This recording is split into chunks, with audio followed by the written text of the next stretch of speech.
ওহো, অনেকটা দেরি হয়ে গেল। বাবা বলছি আমি না আপনার গাড়িটা নিয়ে যাচ্ছি। আর মেঘা বলছি আমাকে 5 টাকা অনলাইন করে দাও না, আমি গাড়িতে তেল ভরে নিব। চাবিটা এখানে রাখো। নিজেকে নবাব ভাবো নাকি? মানে মানে চুপচাপ গাড়ির চাবিটা টেবিলে রাখো। কিন্তু বাবা আমার ইন্টারভিউ আছে, খুব জরুরি।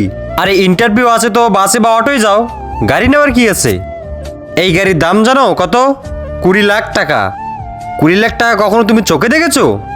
শখ কত, গাড়ি নিয়ে যাবে আবার। চাবিটা রাখো, বাসে চলে যাও। মেঘা, তোমার সামনে বাবা আমার সাথে এরকম ভাবে কথা বলছে আর তুমি চুপচাপ শুনছো, কিছু বলবে না? আমি আবার কি বলবো? বাবা তো ঠিকই বলছে, তুমি ইন্টারভিউ দিতে যাচ্ছ, তার জন্য তো এত দামি গাড়ি নিয়ে যাওয়ার কোনো প্রয়োজন নেই।